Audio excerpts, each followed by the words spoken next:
Hello दोस्तों, तो एक बार फिर से स्वागत है हमारा यूट्यूब चैनल मिशन 2 पे। तो दोस्तों आज मैं क्लास 9th का टर्म 2 का जो आप लोग का हिंदी का एग्जाम होने वाला है 15 जून को। ठीक है, इसके लिए कुछ इंपॉर्टेंट क्वेश्चन को लेकर आया हूँ। ठीक है, और ये हिंदी ए का है। जिन जिन छात्रों का हिंदी ए है वो इस वीडियो को जरूर देखिएगा, और जिन छात्रों का हिंदी बी है डिस्क्रिप्शन बॉक्स में उसका लिंक हम प्रोवाइड करवा देते हैं। ठीक है, और भी जितना भी टर्म 2 का एग्जाम होने वाला है, ठीक है, टर्म 2 का जितना भी एग्जाम होने वाला है, जितना भी सब्जेक्ट का, उसका सारे इंपॉर्टेंट क्वेश्चन को मैं प्लेलिस्ट में डाल दिया हूँ। ठीक है, वहाँ से आप लोग इस चैनल के माध्यम से देख सकते हैं। तो चलिए दोस्तों, इसको स्टार्ट करते हैं, हम लोग क्वेश्चन की तरफ बढ़ते हैं। हाँ, और अगर आप इस चैनल पे नए हैं तो सबसे पहले जाके सब्सक्राइब कर दीजिए।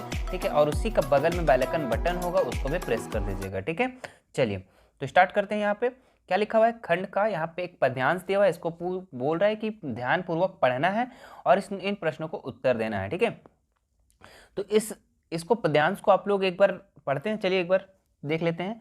हम ना जंग होने देंगे विश्व के, हम साधक हैं जंग ना होने देंगे। कभी ना खेतों में फिर खूनी खाद फलेगी, खलिहानों में नहीं मौत की फसल खिलेगी।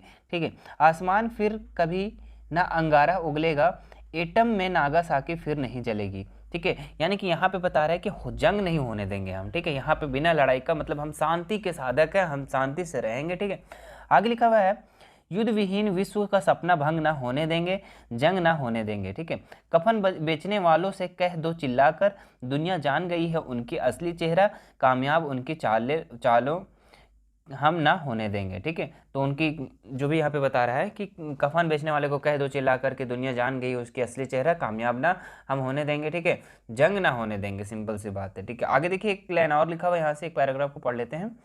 जंग ना होने देंगे, हमें चाहिए शांति, जिंदगी हमको प्यारी, हमें चाहिए शांति, सृजन की है तैयारी, हमने छेड़ी जंग भूख से बीमारी से, आगे आकर हाथ बटाए दुनिया सारी, हरी भरी धरती को खूनी रंग ना लेने देंगे, जंग ना होने देंगे। ठीक है दोस्तों, ये था हम लोग का पैराग्राफ। ठीक है, अब इसके हिसाब से क्या क्या क्वेश्चन बन रहा है, इसका हम लोग प्रश्न को उत्तर एक एक करके करते हैं। ठीक है, लिखा हुआ प्रश्न 1 में निम्न शब्दों के एक पर्यायवाची शब्द लिखें। ठीक है, तो आसमान का पर्यायवाची शब्द क्या होता है, तो आप लोग को भी पता होगा, आकाश होता है, गगन होता है, तो आप एक में से उनमें से एक को लिख देना है।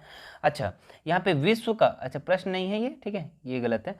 विश्व का पर्यायवाची शब्द तो आप लोग खुद बोल सकते हैं, दुनिया है ना, दुनिया भी हम लोग इसको बोलते हैं, तो ये हो गया आंसर। ठीक है, आगे देखिए यहाँ पे लिखा हुआ है उपयुक्त पद्यांश के लिए एक उपयुक्त शीर्षक दें। तो सिंपल सी बात है कि हम लोग का जितना भी पद्यांश को इससे पहले पढ़े ऊपर वाला का, ठीक है, क्या लिखा हुआ था, मेन पॉइंट क्या था, हम जंग ना होने देंगे, तो इसका हम लोग शीर्षक दे सकते हैं हम जंग ना होने देंगे। ठीक है, चलिए आगे देखिए थर्ड नंबर क्वेश्चन क्या है, हम सभी किसके साधक हैं। तो देखिए इसका पहला लाइन में ही लिखा हुआ था हम लोग का, हम किसके साधक हैं, देखो शांति के साधक है। ठीक है, तो यहाँ पे हम लोग इसका आंसर क्या लिखेंगे, हम सभी विश्व शांति के साधक है। ठीक है, तो ये था हम लोग का तीनों प्रश्न का इसका उत्तर। ठीक है, स्क्रीनशॉट ले लो इसको या फिर नोट डाउन कर लो। ठीक है, चलिए इसका खंड खा को देखते हैं। यहाँ पे खंड खा में यहाँ पे 6 क्वेश्चन पूछा जाएगा, जिनमें से आप लोग को मात्र बनाना है 4 क्वेश्चन को। कितना बनाना है, 4 क्वेश्चन को बनाना है। ठीक है, प्रत्येक क्वेश्चन कितना मार्क्स का होगा, 3 मार्क्स का होगा। चलिए इसका प्रश्न को हम लोग पढ़ते हैं, और ये जो प्रश्न है ना पाठ से है अब, ठीक है, आपके बुक से दिया हुआ है।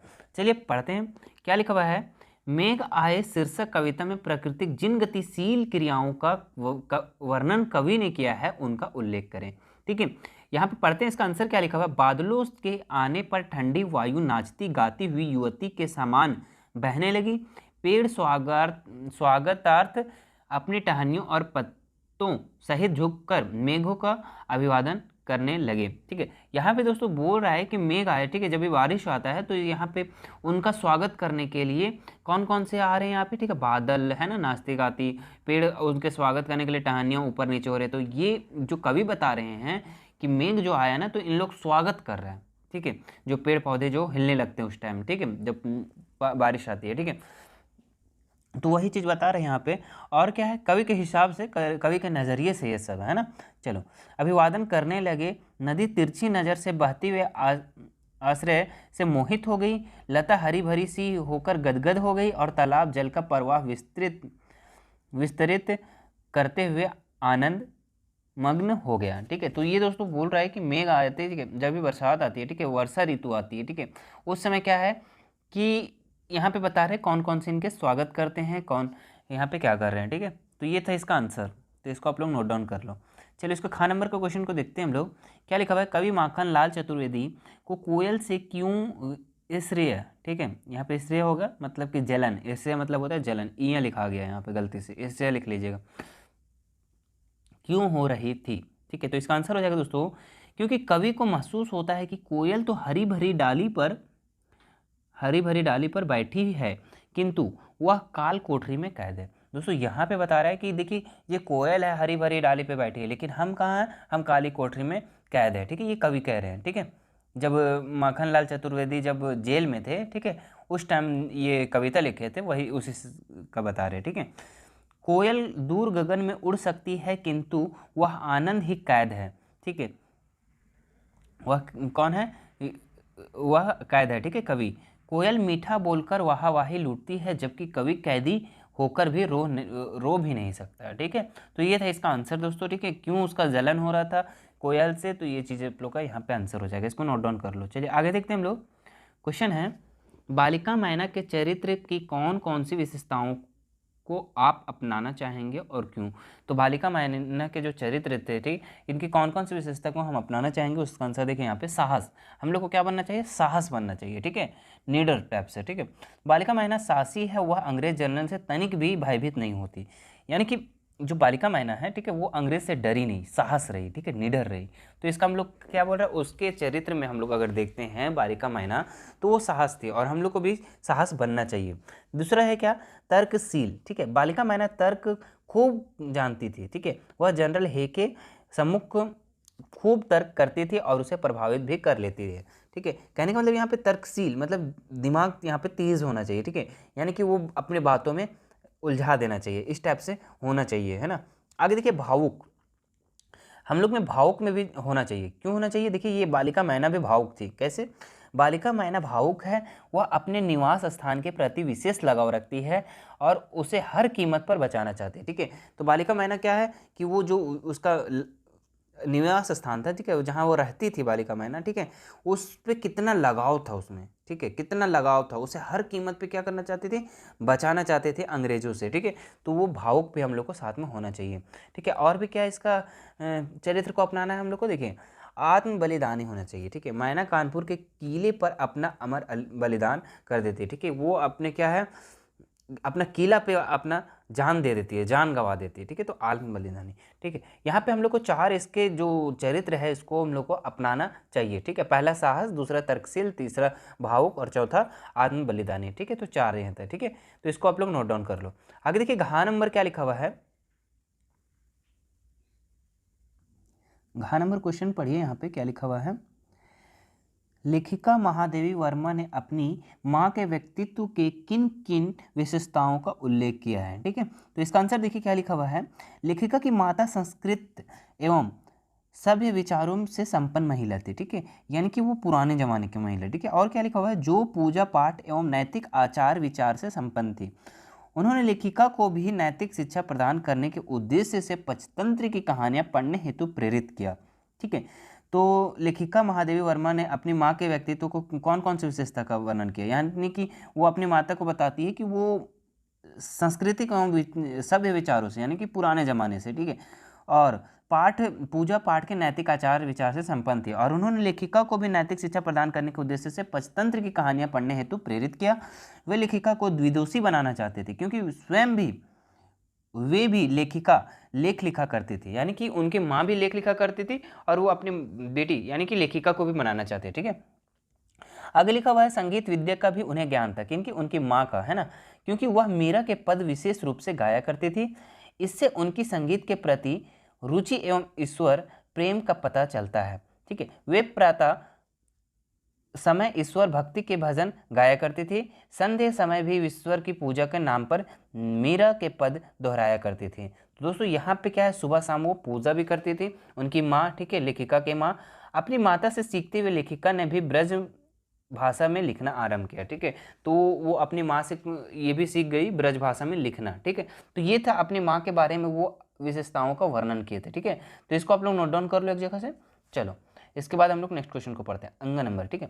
क्या लिखा हुआ है, ब्रजभूमि के प्रति कवि रसखान का प्रेम किन किन रूपों में अभिव्यक्त हुआ है। ठीक है, तो इसका उत्तर देखिए दोस्तों क्या लिखा है। कवि का ब्रजभूमि के प्रति प्रेम प्रथम सवैये में इस प्रकार प्रकट हुआ है। कवि ब्रजभूमि पर ही मनुष्य रूप में ग्वाला और चरवाहा बनकर, पशु के रूप में नंद बाबा के पशुओं के मध्य गाय बनकर। तो दोस्तों यहाँ पे बता रहा है जो कवि है, ठीक है, वो ब्रजभूमि, ठीक है, उनका एक लगाव जो भूमि था, ठीक है, वो क्या है कि किन किन रूपों में वो अभिव्यक्त किया है। ठीक है, तो यहाँ पे कवि जो ब्रजभूमि है, यहाँ पे बताया है कि कवि ब्रजभूमि पर मनुष्य रूप में गवाला बनकर वहाँ पे साथ में रहना चाहते हैं। ठीक है, और पशु के रूप में नंद बाबा के पशुओं के मध्य गाय बनकर भी रहना पसंद करते हैं। ठीक है, पत्थर के रूप में गोवर्धन पर्वत का अंग भी बनकर वो ब्रजभूमि पास ही रहना चाहते हैं। ठीक है, आगे क्या लिखा हुआ है, हाँ, पर्वत का अंग बनकर पक्षी के रूप में यमुना तट पर लगे कंदम के वृक्ष पर घोंसला बनाकर जन्म लेना चाहता था, जिससे उनका ब्रजभूमि से स्नेह संबंध दिखाई देता रहे।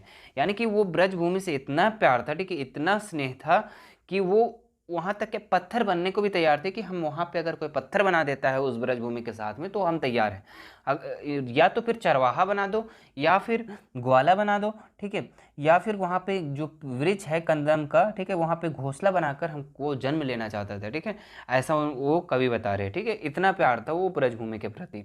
चलिए आगे देखते हैं हम लोग, तो ये उतार लीजिए इसको। 4 नंबर देखिए, लिखा है लेखिका महादेवी वर्मा के छात्रावास के परिवेश की चर्चा अपने शब्दों में करें। ठीक है, तो यहाँ देखिए क्या लिखा हुआ है, लेखिका के छात्रावास में हिंदू मुस्लिम ईसाई सभी धर्मों की लड़कियां रहती थी। इनमें मराठी, हिंदू, उर्दू, अवधी, बुंदेली आदि अनेक भाषाएं बोले जाने वाली लड़कियां थीं। इस प्रकार से धर्म और भाषा का भेद होते हुए भी उनकी पढ़ाई में कोई कठिनाई नहीं थी आती थी। सब हिंदी में पढ़ती थी, सब में परस्पर बहुत प्रेम भाव था। ठीक है, तो यहाँ पे लेखिका जो महादेवी वर्मा है वो छात्रावास में जब एंटर करती है, ठीक है, प्रवेश करती है, तो वहाँ के बारे में क्या शब्द है, ठीक है, उसके बारे में बताना है। तो यहाँ पे लिखा हुआ है कि हिंदू, मुस्लिम, सिख, ईसाई सभी लड़कियाँ वहाँ पे रहती थी। ठीक है, मराठी, हिंदी, उर्दू सब सीखने वाली भी लड़की थी और बोलने वाले भी वहाँ पे लड़के थे। लेकिन फिर भी इतना भाषा में भेद होते हुए, धर्म और भाषा भेद होते हुए भी उनकी पढ़ाई में कोई कठिनाई नहीं हुई और वो ये सब क्या है, हिंदी में पढ़ती थी और परस्पर प्रेम भाव भी था उन लोगों के बीच। ठीक है, तो ये था इसका आंसर। आगे देखिए 5 नंबर क्वेश्चन, ये आप लोग का कृतिका पार्ट से है और कृतिका में आप लोग का 3 क्वेश्चन पूछा जाएगा, जिनमें से आप लोग को मात्र बनाना है 2 क्वेश्चन को। ठीक है, तो जब पढ़ते हैं इसका क्वेश्चन क्या है, माटी वाले के पास अपने अच्छे या बुरे भाग्य के बारे में ज़्यादा सोचने का समय क्यों नहीं था। ठीक है, तो दोस्तों यहाँ पे देखिए माटी वाले जो है, ठीक है, वो अपने बारे में अच्छा और बुरा को सोचने के लिए भी टाइम नहीं था, तो क्यों, है ना। यहाँ इसका आंसर लिखते हैं हम लोग, माटी वाली का कोई बच्चा नहीं था। ठीक है, माटी वाली का कोई बच्चा नहीं था। ठीक है, परिवार के नाम पर एक बूढ़ा बीमार पति था। तो माटी वाली का जो एक पति था जो बूढ़ा था और बीमार रहता था। ठीक है, उसका कोई घर नहीं था, मिट्टी ही उसका एकमात्र सहारा था। उसका कोई प्रतिद्वंदी तक भी नहीं था। उसके लिए 2 समय की रोटी ही प्रधान थी, अतः उसके पास अच्छे बुरे सोचने का भी समय नहीं था। ठीक है, तो देखिए यहाँ पे क्या है दोस्तों कि उनका पति तो बीमार था ही और उनका घर में कोई ना था भी नहीं, मिट्टी ही उसका एकमात्र सहारा था। ठीक है, और कोई यहाँ पे उसके 2 समय के लिए रोटी का प्रधान थी। ठीक है, बस उसके लिए 2 समय की ही रोटी प्रधान थी, मतलब कि उसको 2 रोटी भी मिल जाए ना तो बहुत है। ठीक है, और उसके पास अच्छे बुरे सोचने का भी समय है, मतलब जब समय ही नहीं है तो फिर वो अच्छा ना सोच पाएगी ना बुरा सोच पाएगी। ठीक है, जो है बस लग रहा है 2 रोटी मिल जाए हो गया। ठीक है, तो ये माटी वाली का एक था। ठीक है, आगे हम लोग का खा नंबर इसका देखिए दोस्तों, खा नंबर क्या लिखा हुआ है, रीढ़ की हड्डी के शीर्षक एकांकी में कथावस्तु के आधार पर आप किसे एक मुख्य पात्र मानते हैं और क्यों। तो रीढ़ की हड्डी में आप किसे उसमें मुख्य पात्र मानते हैं, इसका आंसर देना है। लिखा हुआ है कथावस्तु के आधार पर हमें तो उमा की एकांकी की मुख्य पात्र लगती है। ठीक है, तो ये सही है दोस्तों, यहाँ पे उमा ही एक इसकी इस रीढ़ की हड्डी में अच्छा भूमिका है इसका। ठीक है, आगे देखते हैं हम लोग, पूरी एकांकी ही उमा के इर्द गिर्द घूमती है। लेखक समाज के सड़ी गली मानसिकता को उमा के माध्यम से व्यक्त करना चाहता है। ठीक है, तो ये था दोस्तों इसका आंसर खा नंबर का। चलिए इसका देखते हैं नेक्स्ट क्वेश्चन, माटी वाली का रोटियों का इस तरह से हिसाब लगाना उसकी किस मजबूरी को प्रकट करता है। तो इसका आंसर देखिए दोस्तों, माटी वाले का रोटियों का इस प्रकार हिसाब लगाना उसकी घोर दरिद्रता को प्रकट करता है। उसके सामने अपना तथा अपने पति के पेट भरने का सवाल हर समय उपस्थित रहता है। ठीक है, तो यहाँ पे देखिए इसका आगे, वह रोटियां जुटाने में असमर्थ रहती है। ठीक है दोस्तों, यहाँ पे जो माटी वाली है, ठीक है, वो हमेशा इसका जो हिसाब लगाया जा रहा है रोटी के साथ, ठीक है, तो क्यों लगाया जा रहा है? क्योंकि वो अपने लिए और अपने पति के लिए बस रोटी जुटाने में ही वो टाइम व्यतीत करती थी। ठीक है, और यहाँ पे वो रोटियां जुटाने में असमर्थ रहती है। ठीक है, उसे जहाँ भी रोटियां मिलती उनमें से कुछ रोटियां बचाकर बूढ़े के लिए रख लेती, ताकि दोनों का पेट भरता रहे, चाहे अधूरा ही भरे। दोस्तों, तो वो उसको अगर रोटी कहीं मिल भी जाता है, माटी वाले लिखो, ठीक है, तो वो अपने कुछ खा लेती थी और बाकी एक बूढ़े पति जो घर में बीमार था उनके लिए भी कुछ रख देती थी। क्यों ना वो आधा पेट खाए, लेकिन खाए। ठीक है, आगे देखिए इसका ग नंबर, इसमें आप लोग का देखिए यहाँ पे कुछ पत्र लिखना है, तो प्रार्थना पत्र है। इसको देखिए, अपने मोहल्ले की सफाई हेतु नगर निगम अधिकारी को प्रार्थना पत्र लिखें। तो इसको आप लोग कैसे लिखेंगे, एक बार इसका फॉर्मेट को देखो आप लोग। ठीक है, हम पढ़ देते हैं। सेवा में नगर निगम अधिकारी हजारीबाग। ठीक है, जहाँ भी आप लिखना चाहते हैं, ठीक है, बोकारो जो भी लिखना है, ठीक है, जमशेदपुर जो भी लिखना है, ठीक है, नगर निगम हजारीबाग। विषय में आप लोग को लिखना है मोहल्ले की सफाई कराने प्रार्थना पत्र। ठीक है, मोहल्ले की सफाई कराने प्रार्थना पत्र। आगे लिखना है श्रीमान, हम आपका ध्यान मोहल्ले की सफाई संबंधी दुर्व्यवस्था की ओर खींचना चाहते हैं। आपको यह जानकर आश्चर्य होगा कि हमारे मोहल्ले की सफाई हेतु नगर निगम का कोई सफाई कर्मचारी गत 10 दिनों से काम पर नहीं आ रहा है। घरों की सफाई करने वाले कर्मचारी ने भी मोहल्ले में स्थान स्थान पर गंदगी और कूड़े करकट के ढेर लगा दिए हैं। ठीक है, इसका कारण संभवतः यह भी है कि आसपास कूड़ा करकट डालने के लिए कोई निश्चित स्थान नहीं है। आज स्थिति यह की है कि मोहल्ले का वातावरण अत्यंत दूषित या दुर्गंधमय हो रहा है। तो दोस्तों, ये पैराग्राफ में आप लोग को बता देना है कि आपके साथ क्या क्या प्रॉब्लम है। ठीक है, उसके बाद देखिए अगला लिखना है आप लोगों को, हाँ, दुर्गंधमय हो गया है, अतः श्रीमान जी से अनुरोध है कि हमारे मोहल्ले की सफाई करवाएं।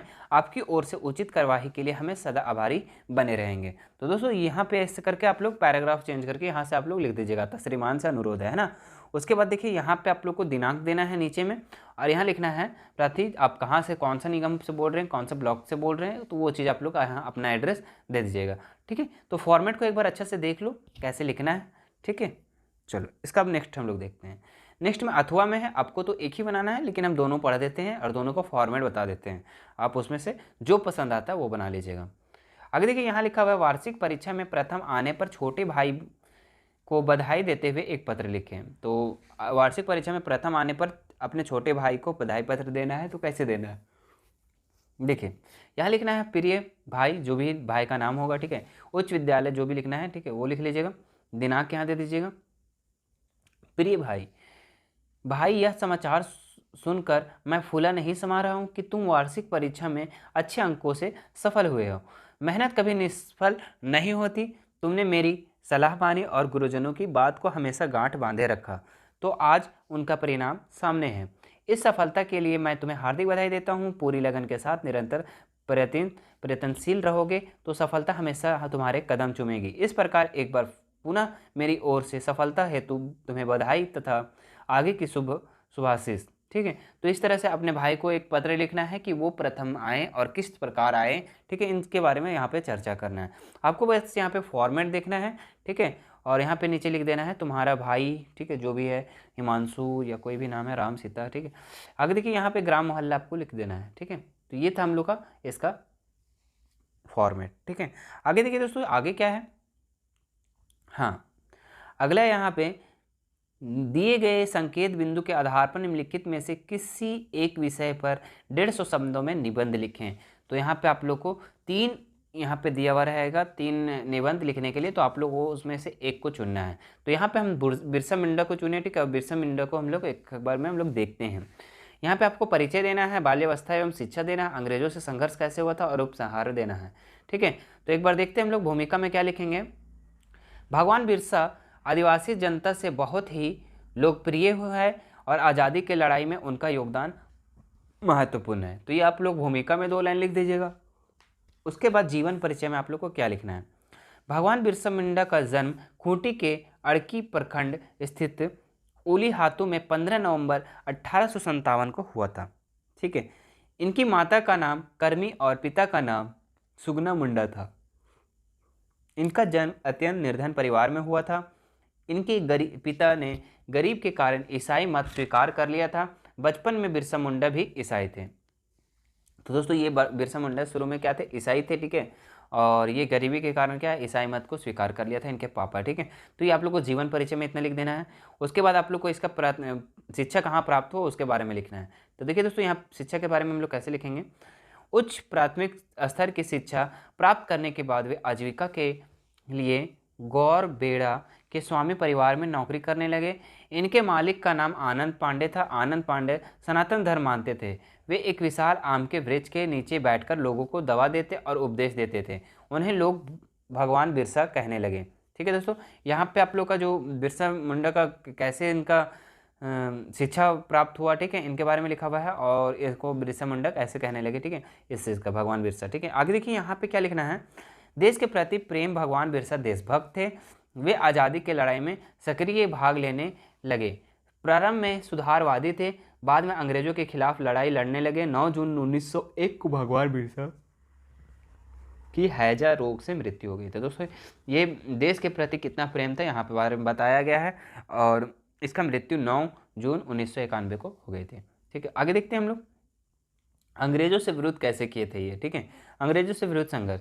भगवान बिरसा ने अंग्रेजों के साथ उद्यम, साहस एवं अपरिहार्य के साथ संघर्ष किया। आदिवासी जनता के साथ अंग्रेजों के दैन्यात्मक व्यवहार के विरोध में उन्होंने ब्रिटिश सत्ता के खिलाफ सशस्त्र विद्रोह किया। ठीक है, तो ये अंग्रेजों के विरुद्ध लड़ाई भी लड़े। ठीक है, आगे देखिए समर्पण कैसे हुआ। बिरसा मुंडा के आदिवासी का अंग्रेजों द्वारा निःशंस शोषण के खिलाफ अपने जीवन का बलिदान कर दिया। इस प्रकार अपना जीवन समर्पित कर निर्विवाद नेता बन गए। ठीक है, तो ये समर्पण हुआ। आगे देखिए निष्कर्ष में क्या लिखना है।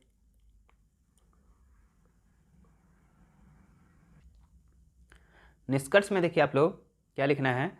निष्कर्ष, भगवान बिरसा का सामाजिक राजनीतिक आंदोलन भारत के आंदोलनों में आदर के साथ याद किया जाता है। ठीक है, तो ये निष्कर्ष हो गया आप लोगों का। आगे देखिए तो यहाँ पे 8 नंबर जो प्रश्न है आप लोग का संवाद में रहेगा। ठीक है, आप लोग का बात में एक दूसरे के बात करना है। अब किस मैटर पे बात करना है इसको हम लोग प्रश्न देख के पढ़ते हैं। विद्यालय द्वारा साइकिल वितरण होने पर छात्रों का उत्साह का वातावरण, इस विषय पर 2 मित्र के बीच संवाद को लिखना है। तो आप लोग को लिखना है अपने से। देखिए पहला मित्र राजेश। राजेश क्या कहे, आज का दिन तो बहुत ही अच्छा है, आज हम सबको साइकिल मिली। ठीक है, तो ये राजेश कह रहे हैं दूसरे दोस्त को, क्या सुरेश को कह रहे हैं। हाँ दोस्त तुम सही कह रहे हो, आज मैं भी बहुत खुश हूँ, रमेश बोला। ठीक है, यह साइकिल मेरे लिए बहुत मददगार साबित होगी। तो सुरेश बोले वह कैसे। रमेश बोला अब मुझे कहीं भी जाने के लिए सोचना नहीं पड़ेगा। सुरेश बोला यह बात तो सही है, अब मुझे भी स्कूल आने में देरी नहीं होगी। तो दोस्तों यहाँ पे 5 से 6 लाइन 10 लाइन तक आप लोग लिख सकते हैं अपने मन से, जरूरी नहीं कि आप इसको कॉपी करो। ठीक है, अपने मन से आप 2 दोस्तों के बीच अगर साइकिल मिलता है तो आप लोग कैसे बात करेंगे, बस इसी तरह से आप लोग को लिख देना है। आगे देखिए अथवा में करके लिखा हुआ है, तो 2 प्रश्न यहाँ पे रहेगा, अथवा में करके आपको एक बनाना है। ठीक है, दीपावली के त्यौहार हेतु माँ और बेटी के बीच संवाद को लिखना है। तो माँ और बेटी कैसे बात करती है जब दीपावली के त्यौहार आता है।